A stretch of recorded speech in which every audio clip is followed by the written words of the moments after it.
আগামীকাল পহেলা বৈশাখ বর্ষবরণ উদযাপনে শেষ সময় প্রস্তুতি চলছে ঢাকা বিশ্ববিদ্যালয়ের চারুকলা অনুষদে। নববর্ষের ঐকতান ফ্যাসিবাদের অবসান প্রতিপাদ্য নিয়ে সোমবার সকাল ৯টায় চারুকলা অনুষদের সামনে থেকে বের করা হবে বর্ষবরণ আনন্দ শোভাযাত্রা। নানা আলোচনা সমালোচনা আর অনাকাঙ্ক্ষিত ঘটনার পর এর প্রস্তুতিও শেষ পর্যায়ে। অপেক্ষা বৈশাখের প্রথম দিন ভোরের। বহুদিনের ঐতিহ্য ও স্বকীয়তার লোক ঐতিহ্য ও ২৪-এর চেতনাকে ধারণ করে বৈচিত্র্যপূর্ণভাবে এই বছর শোভাযাত্রায় সর্বজনীন অংশগ্রহণের আয়োজন করা হয়েছে। শোভাযাত্রায় এবছর ২৮টি জাতিগোষ্ঠী, বিভিন্ন সরকারি বেসরকারি শিক্ষা প্রতিষ্ঠান, সামাজিক সাংস্কৃতিক সংগঠন সহ বিভিন্ন দেশের অতিথিরা অংশ নেবেন। এই বর্ষবরণ আনন্দ শোভাযাত্রায় এবছর থাকবে ৭টি বড় মোটিফ, ৭টি মাঝারি মোটিফ এবং 7টি ছোট মোটিফ। পুড়ে যাওয়া মোটিফ আবারও বানানোর কাজ চলছে পূর্ণ উদ্যমে। এবার পুরনো ও বর্তমান শিক্ষার্থীদের উপস্থিতিও অন্যান্য সময়ের চেয়ে কম।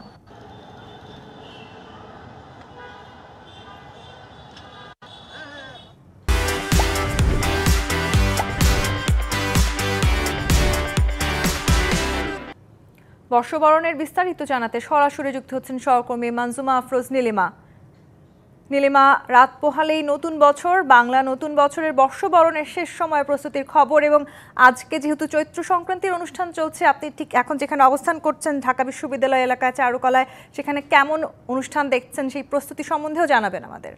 ধন্যবাদ তন্নি আপনাকে। আমি বর্তমানে অবস্থান করছি ঢাকার সোহরাওয়ার্দী উদ্যানে এবং যেরকম সবাই জানে যে আজ কিন্তু চৈত্র সংক্রান্তির কনসার্ট হচ্ছে এবং এই কনসার্টের সবচেয়ে আকর্ষণীয় বিষয় হলো এখানে আদিবাসীদের ব্যান্ড কিন্তু অংশগ্রহণ করেছে। ত্রিপুরা, মারমা, খাসিয়া ব্যান্ড কিন্তু এখানে অংশগ্রহণ করেছে এবং আমরা ঠিক চলে এসেছি অনুষ্ঠানের একেবারেই শেষ প্রান্তে, যেখানে ভাইকিংস, আর্সেল, ওয়ারফিজের মতো ব্যান্ডরা পারফর্ম করেছে এবং এখন বর্তমানে সর্বশেষ যে পারফরমেন্সটা সেটা হতে যাচ্ছে লালনের।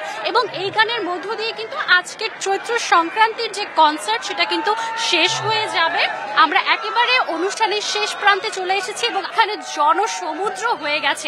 আসলে এই ধরনের একটি বাংলাদেশের মধ্যে প্রথম এই কনসার্ট, যেখানে আসলে আদিবাসী এবং বাঙালি সবাই একসাথে মিলে গান করছেন, উপভোগ করছেন এবং বাংলা একাডেমি এবং সংস্কৃতি বিষয়ক মন্ত্রণালয় কিন্তু এটি আয়োজন করেছে।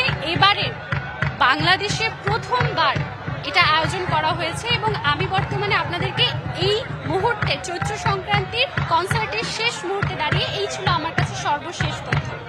নীলিমা, আপনাকে ধন্যবাদ। দর্শক, আমাদের সহকর্মী নীলিমা যুক্ত হয়েছিলেন ঢাকা বিশ্ববিদ্যালয়ের চারুকলা অনুষদ থেকে, সেখানে চৈত্র সংক্রান্তির আয়োজন নিয়ে বিস্তারিত জানাচ্ছিলেন।